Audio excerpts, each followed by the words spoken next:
Bonjour et bienvenue dans les formations Digipark. Nous allons voir dans ce tutoriel comment facturer un dossier de voyage à un client. Nous rappelons qu'avant de procéder à la facturation, les dossiers de voyage doivent être au préalable saisis sur Digipark, comme expliqué sur la vidéo précédente, dans laquelle nous avons expliqué en détail comment créer, modifier et clôturer un dossier de voyage. Nous vous invitons donc à visualiser ce tutoriel avant de continuer sur cette démo. La gestion des factures clients se passe sur l'interface « Factures » sur la page d'accueil. En cliquant sur ce lien, on tombe sur la liste de nos factures clients, classées par ordre chronologique. Devant chaque facture, on a ici le statut de paiement, afin de suivre les règlements de vos clients. Comme sur le reste des interfaces, un filtre est disponible, afin d'affiner vos recherches.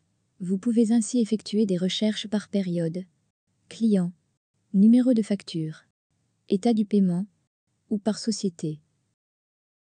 Avant de créer une facture, nous vous précisons que la gestion des factures clients peut se faire de deux façons. Individuelle, c'est-à-dire chaque dossier de voyage sera facturé dans une seule facture, ou de manière groupée, c'est-à-dire facturer à la fois plusieurs dossiers de voyage. Ça peut être une facture mensuelle, bimensuelle ou hebdomadaire. On commence par le premier cas de figure. Donc on clique sur le bouton plus et on renseigne ce formulaire. Le numéro de facture est incrémenté automatiquement une fois on enregistre la facture. Le numéro de facture s'adapte à la codification propre de chaque entreprise et donc on a plusieurs types de numéros de facture. Comme par exemple 150, année en cours, code la société qui fait la facturation, ou bien simplement numéro de série, mois, année.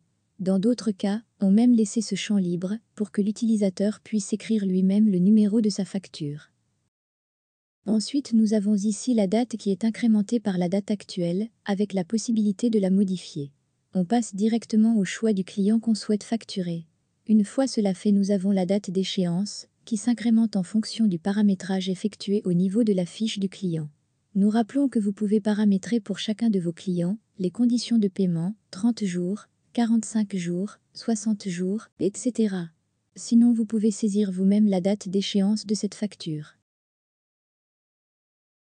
Un peu plus bas, un tableau s'affichera qui contient les dossiers de voyage du client à facturer.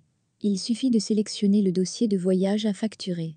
On coche dans cet exemple ce dossier de voyage du 1er juillet 2019.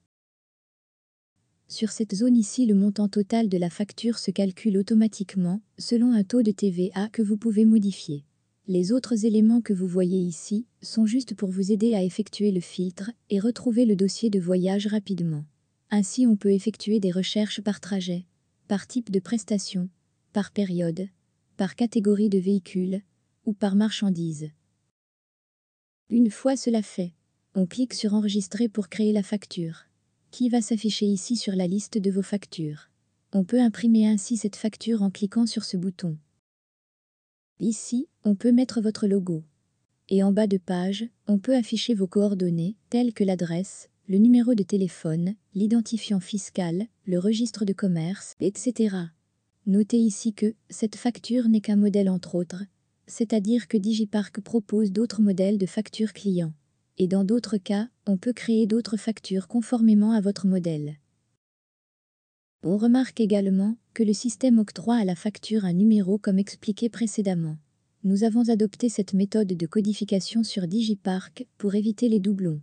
Car deux utilisateurs peuvent cliquer sur le bouton plus au même temps et afin d'éviter de leur donner le même numéro de facture, ce dernier n'est généré qu'au moment où on clique sur le bouton enregistrer. Dans le deuxième cas de figure, on va facturer plusieurs dossiers de voyage dans une seule facture. Donc on clique toujours sur plus. Vous pouvez ici créer une facture client directement à partir des dossiers de voyage. Comme sur le cas précédent, le numéro de facture sera généré une fois on enregistre la facture. Ici, on précise la date de la facture. Puis on sélectionne le client. On prend toujours l'exemple du client 9. Donc nous allons prendre ici les dossiers de voyage du client 9 du mois de juillet 2019. Et qui ont été effectués sur le trajet de Casablanca-Marrakech. Et nous avons ici une liste des dossiers de voyage non encore facturés de ce client. Nous pouvons sélectionner, cocher ou décocher les dossiers de voyage souhaités. Dans ce cas, nous allons par exemple exclure ce dossier de voyage de cette facture. Le montant global de la facture est désormais calculé ici. On peut donc générer la facture, qui sera classée sur la liste de nos factures, et que vous pouvez bien sûr visualiser via ce bouton.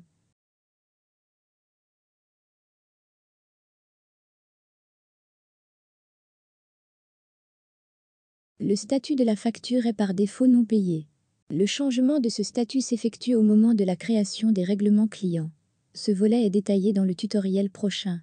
Maintenant que la facturation est faite, si on revient sur la liste des nos dossiers de voyage, on remarquera que le statut des dossiers facturés a basculé de non facturé à facturé.